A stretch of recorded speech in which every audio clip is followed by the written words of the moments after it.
Okay, Chapter 9, exam review for 2022. We are in Chapter 9. You have your Test 9 if you want to follow that. I'm going to be doing some of these, not exactly all of them. So, Chapter 9 is trigonometry. Trigonometry. You need a calculator of some kind, so make sure you have that with you that day. All you need is a pencil and a calculator, and you'll be good. So where do we begin? We're actually going to begin with not trigonometry. We had two concepts that we did that were not trigonometry. So let me talk about those real quick before we jump into sine, cosine, tangent. The first one was called the geometric mean. Mean makes you think of average. It is not the what's called arithmetic mean. It's not the average like add them together and divide by 2. So, for example, let's say we're finding the geometric mean of two numbers. I'm going to say 11 and 21. 11 and 21. Now, the average of those two numbers, the arithmetic mean, is add them together, divide by 2, which is 32, which is 16. Geometric mean, if you look, you have on your formula sheets, once again, you're getting 2 of them. Today we are going to be living on this side. This is all of our Chapter 9 stuff. Up here we have geometric mean, and it has a quick little sample. They even have the example. The example is probably the best part.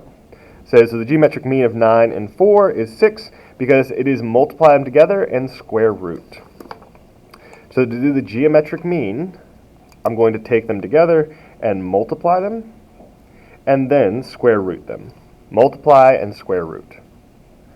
So 11 and 21 multiplied together is 231. And the square root of 231 is about 15.19. About 15.19. So it is not the same as the what's called arithmetic mean, but it shows up in triangles in proportions to things. We started off the chapter just doing this, just plain geometric mean. So make sure you know how to do that. It's on your formula sheet. We can follow that. The next thing we did was classify triangles.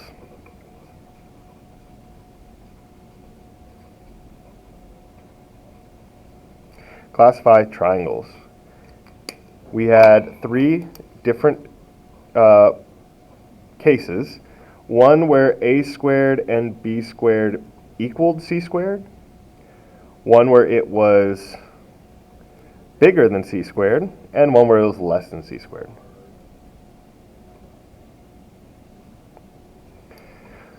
So any numbers we get, we can classify what kind of triangle it is just by those numbers. Just by those numbers. The A and B are always our smallest sides. If it is, and this as well is on the formula sheet. This exists right here, these 3, and all you really need is the symbols.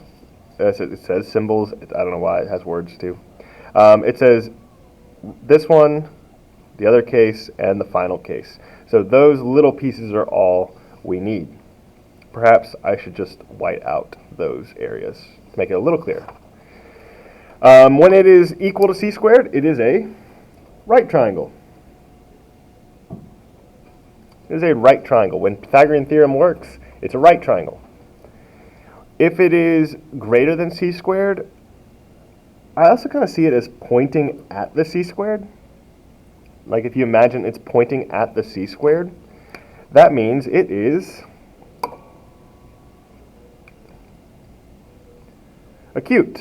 I changed the C to make it more bold, but it is pointing at the C, so it is acute with the C. And if it is pointing at the B, it is, I'll say, obtuse. Once again, I kind of see it as pointing at the B squared. It's obtuse. So we use all of those pieces to identify what kind of triangle it is. So let's make up a triangle. How about 5, 7, 9? A 5, 7, 9 triangle. Well, first, number 1, is that even a triangle? Yes. Yes. Does anyone remember the rule to make it not a it has to be whatever you know? Like each side added up has to be, so like 5 and 7 have to be greater than that. Correct. The two smallest sides have to be bigger than the biggest side. This is my A and B. C is your biggest side, so these have to be bigger than this. And now we can try to classify them with the squaring them. So if I square it, it would be 5 squared plus 7 squared is something 9 squared. You might be able to do mental math on this one, but I'll show you anyways. 25 plus 49 is 74. 25 plus 49 and 81. 74 is smaller than 81. Okay, which one am I pointing at? Well, I'm pointing at the B. So it is obtuse.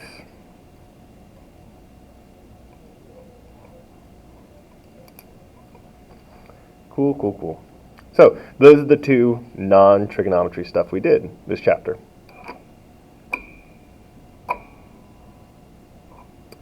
Once again, we are going over every kind of question on your exam. I have your exam with me while I'm doing this. So I'm using that to help me make sure we hit every kind of topic. So if we do not talk about it during this review, it's not going to be on there. There's only going to be 7 questions based on Chapter 9. 7 questions. Okay. On to the next one. Let's talk about trigonometry. Before we begin, an important note in red.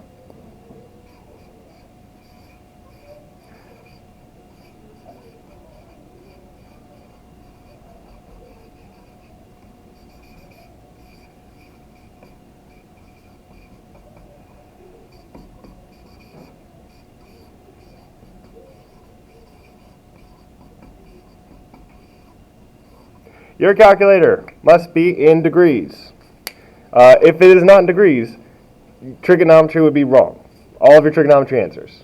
So, to make sure it is in degrees, what we're going to do is go to mode, that's up here to the right of second, and scroll down, and it says radian or degrees. Make sure you're in degrees. What would happen if it was not the radian? It would just give you totally different numbers. Will we ever use radian for any of our units? You will not use radians in this class. You will use radians in at least junior math forward. So junior and senior math you will. We are going to use degrees just because I think they're more real world friendly. So make sure it's set to that. Maybe I'll put a little thing in your exam to say, put this in your calculator. If it gives you the right answer, you are in the correct mode. So I'll think about that. I need to remember it. Okay, so degrees. That is your first and most important note, because every answer, 19 points of your exam will be wrong if it is in the wrong thing. I mean, you have some free response points. But yeah, easy first step. Now, on to the actual stuff. We had 3 different, let's use black. We had 3 different trigonometric functions.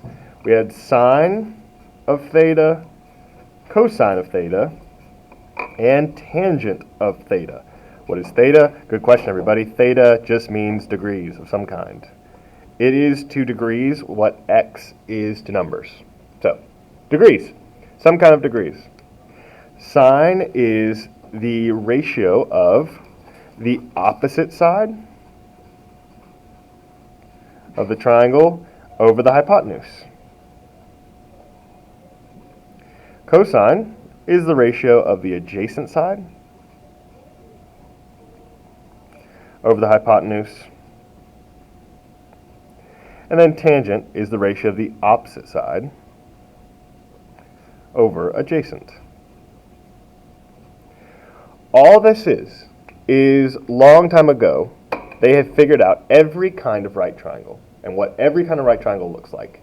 And so these are just preset ratios that they know. If you have a triangle with a 50 and a 40-degree angle, they know how that triangle is structured. They know exactly how it is. That's all this is preset ratios. And all of those ratios are on paper, but more importantly, they're in your calculator.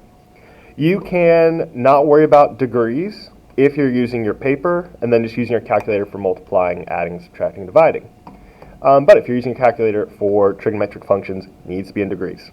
This is the paper as well. I think this is nice because it's finite. You don't have to worry about punching in the wrong numbers. But we have this as well. You don't have to use it. If you look on the formula sheet, this information is right here with another graph. So they kind of show you how to structure it. So if you are having any amount of trouble, pull up the formula sheet and practice setting it up, looking at what pieces you have. That's a really good tip, I think.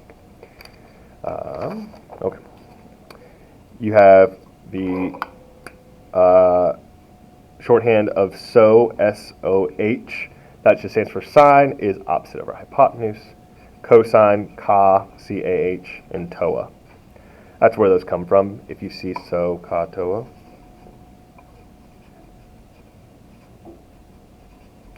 Once again, check your formula sheet. And that'll have just about everything you could need to help you do things. And once again, these pieces are only for right triangles.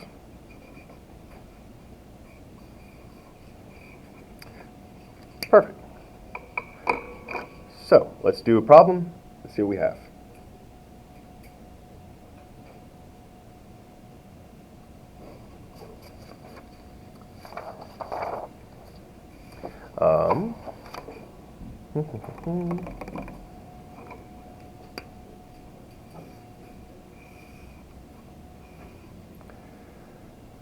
So let's see, let me be accurate to this picture and see what kind of angle I'm dealing with.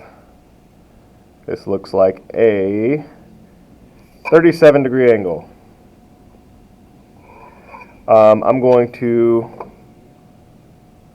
just eyeball this one. I'm going to make up a number, actually. I'm going to say this is 15 whatever long. And I would like to find this side. I would like to find this side. Let's assume it's a right triangle. Okay, this is a trigonometry problem. This is as basic as it gets. This is straightforward vanilla trigonometry.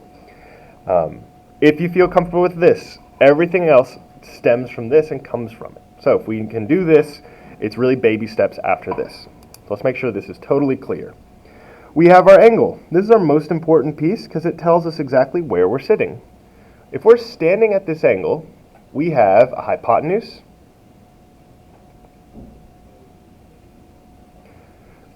that's the one always opposite the 90-degree angle. The hypotenuse is always the one opposite the 90-degree angle. We have an adjacent side, the one touching it next door, and I have an opposite side.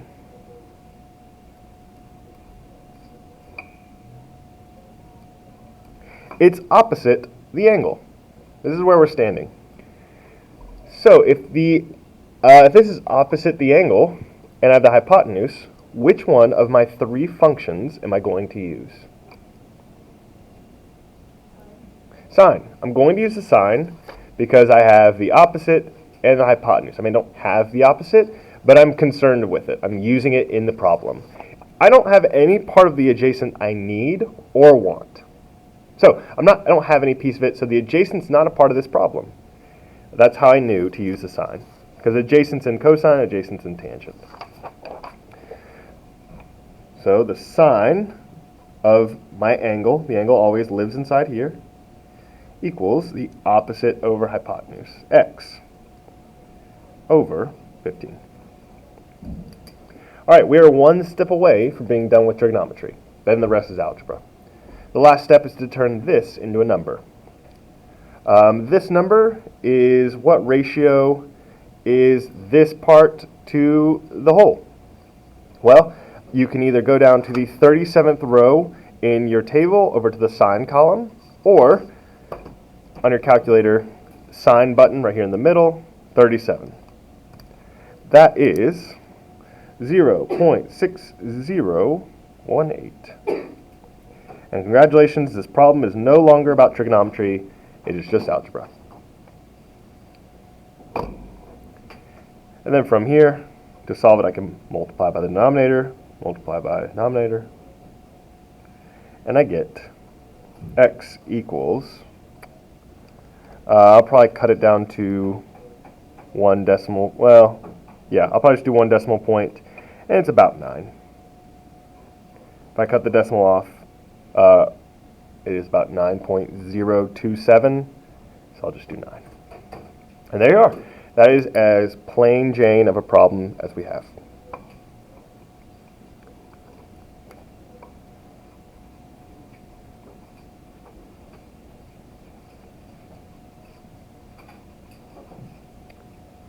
So what is the other angle?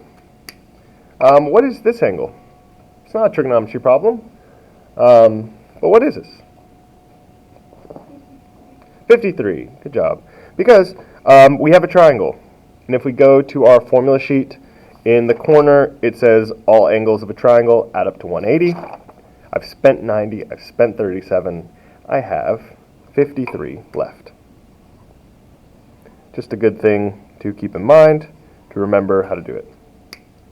All right, any questions on this? Russell? How did you get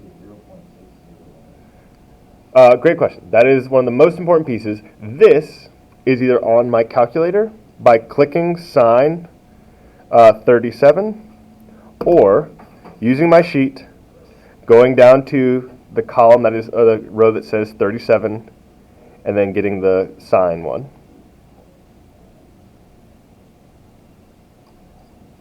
Okay. All right. Let's do a word problem.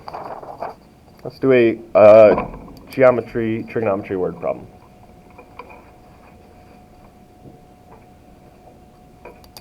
All right, big heading up here.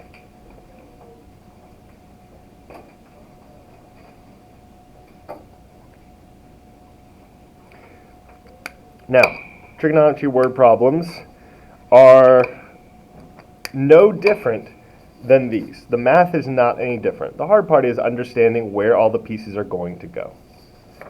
So let's say for a moment, Mr. Bo Towns is standing in Washington, D.C.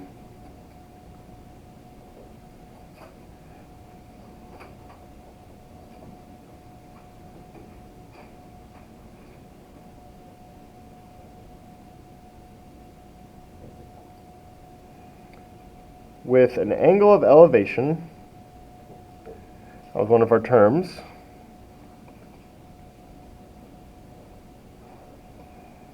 of, how about 50 degrees.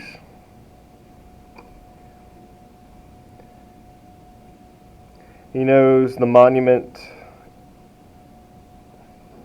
is 555 feet tall. We looked it up in another class yesterday. How far away is he?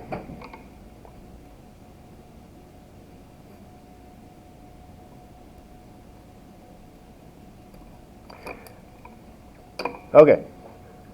The only difference between these problems and these problems is we have words before we have a picture. We like pictures in math a lot more. Pictures help us understand the entire problem all at once. So our first step is to draw a picture. It doesn't have to be good. It doesn't even have to be totally accurate. Like, I don't have to concern myself with drawing a 50-degree angle, because if I just write 50, I'm going to know that the angle's supposed to be 50. All right, I have Mr. Towns. Beep, beep, beep. I have the Washington Monument. If you don't know what it looks like, it's a big old obelisk standing up like that. I know this is 555 feet, and he's looking at it with an angle of elevation of 50 degrees. Angle of elevation means it is from horizon up.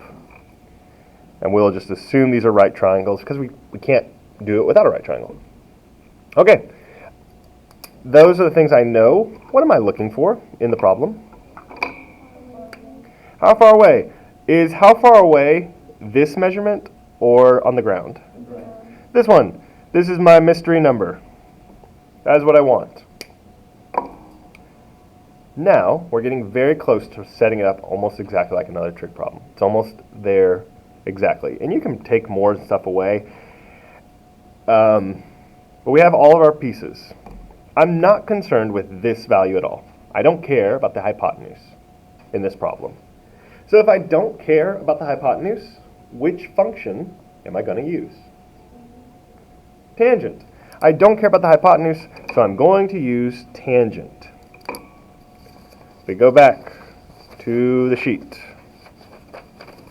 The only function that doesn't use the hypotenuse is tangent. That's why I'm going to use it. Inside here, I'm going to put my degrees equals opposite over adjacent. Which one's my opposite number? My mystery number or 555? Yes, it is the opposite. It's on the other side of the triangle. 5, 5, 5 over, let's just call it x. Classic variable. All right. We are one step away from no more trigonometry. To turn this into a number, I have my calculator or my trig table. I'll use the trig table this time just to show you that.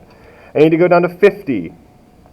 If you have your chapter 10 test, this is on the back, I believe. Or chapter 9 test, it's on the back. Yeah. So 50 is over here. Sine, cosine, tangent. Tangent would be 1.1918. Between the sheet and your calculator, there are decimals after this, but 4 decimals for what we're doing is perfectly fine. Here's a funny little algebra thing. So now it's just algebra problem. Funny little algebra thing. I have the x in the denominator, and I have this on the other side of the equation. Only with other side and denominator, I'm going to multiply by x, then divide by that number. So what ends up happening is they switch places.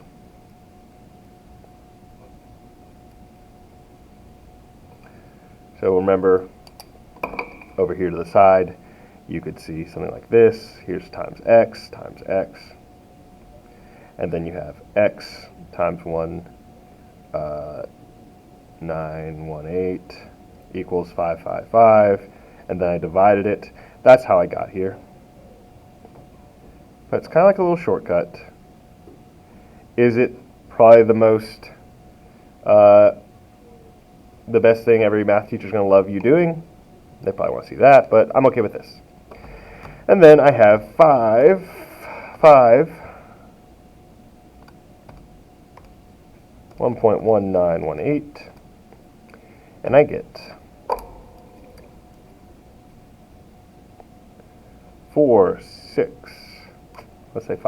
5.7 feet away.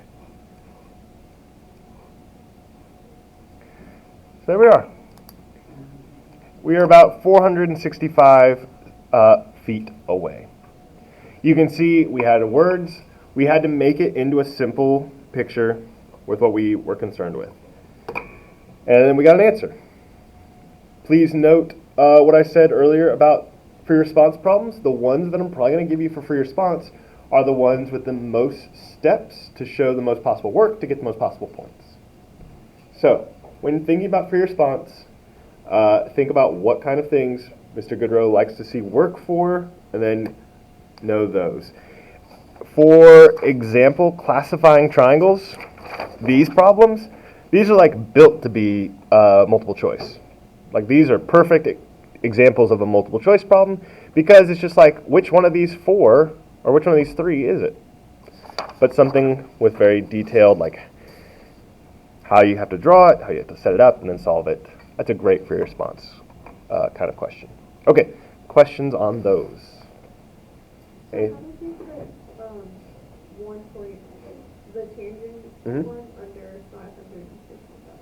Because, so how did I go from here to here? I multiplied by x, and then I had the term, and then I divided by this. So at one point, x and this are on one side of the equation with 55. So you multiply by x because it's the denominator? Yes, I got to multiply by x to get it out of the denominator, so it's by itself. Okay. Yes. That's just a little tricky algebra thing. But it sometimes happens on tangents, or if you're finding the hypotenuse. That's when it normally happens. Okay. We had one more idea. Let me check. I'm pretty sure we had one more idea I want to talk about. And I actually want to use your test. So if you have your test, great. If not, I'm going to copy them. I'm going to do 5 and 6 on your test.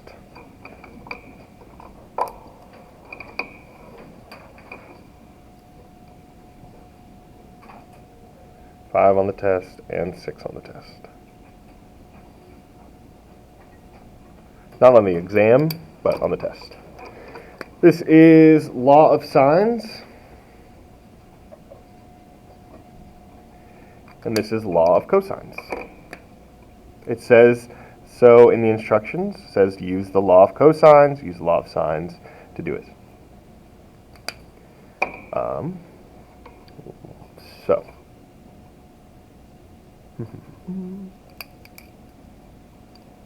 Something like this.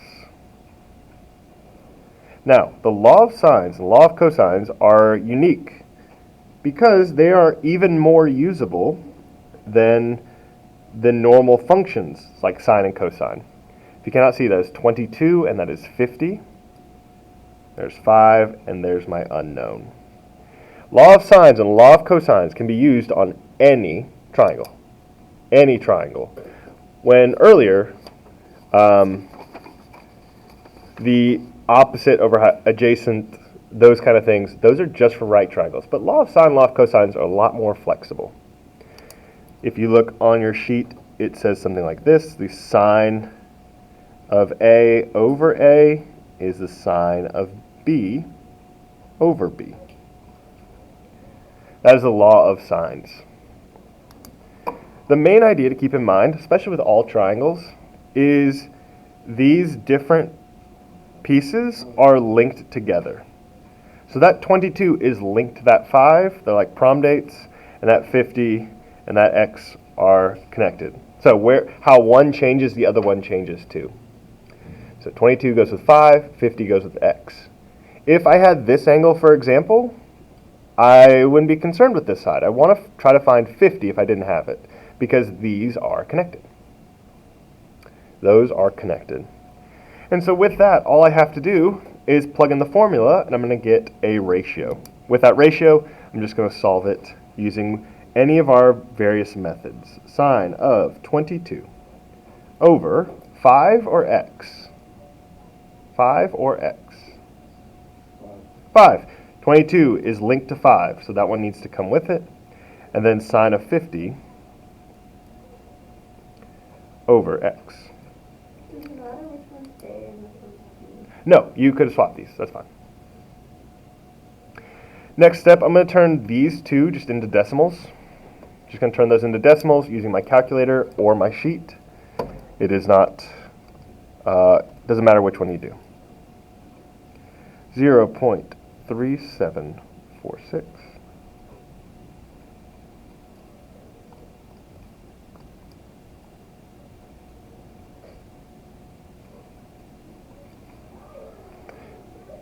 And now it isn't. We're done with trigonometry. Now it's just a ratio we have to find with any kind of algebra. You could cross multiply here. I'll do that. I will cross multiply.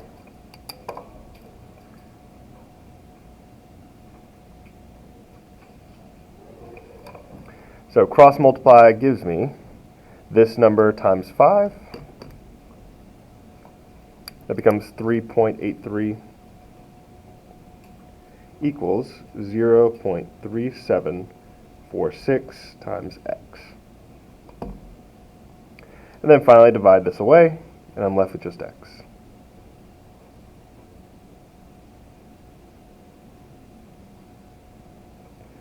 And I get x equal to something like 10. This divided by this.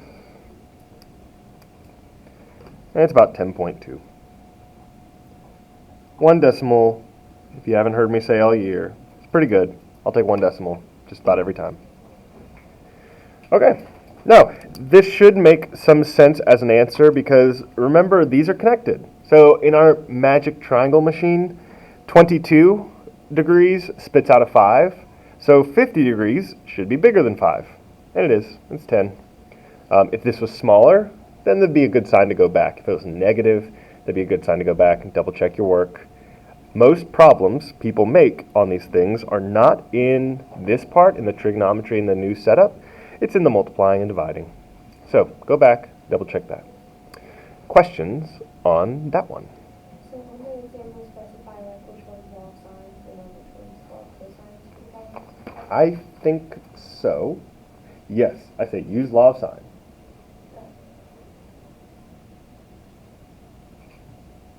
We'll use law of cosine. Yep. All right, law of cosine. There are two different types of these problems. There's an easy one and a hard one. And for you guys in college prep, on your test that we're about to do and the exam are both the easy one. So it is, I'll show you what it looks like when it is easy and how we solve it using our tips and tricks. We have 88 degrees, 4, 5.9, and y. Our mystery side over here. We are trying to find this side length. And it'll say use the law of cosines. The law of cosines is this. A squared equals b squared plus c squared minus 2bc cosine A. Cosine A. That is located on your sheet, as everything we are doing. Did I say times 2bc? Yes. What's the end say? Just times 2bc was after that? Minus 2bc cosine A. Minus 2bc times cosine A.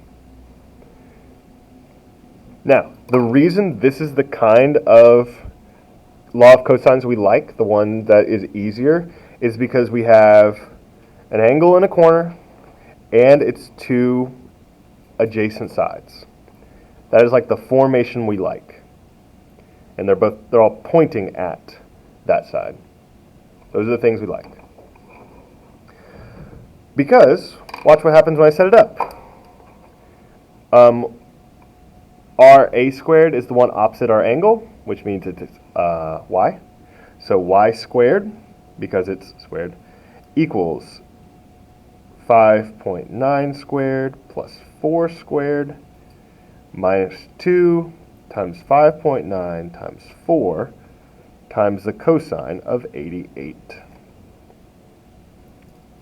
Now, if you look here, all of these things are just numbers. Even cosine 88, that's just a number. That's a number on, you can look on your sheet, on your calculator. So the reason I think this is the easy kind is because everything on this side you can put in your calculator in one string of things. So I'm going to do that. I'm going to put 5.9 squared plus 4 squared minus 2 times 5.9 times 4 times cosine 88. I'm just going to plug all of that in. And I get 49.16 just about. So, is that my answer? My sides are 4, 5.9, and 49? Correct. I found y squared. So, I have to do one more step. And we can kind of know what this is going to be in our head. It's going to be just around 7. And depending on the decimal, I might just keep it 7. Yeah, I'm just going to keep it about 7.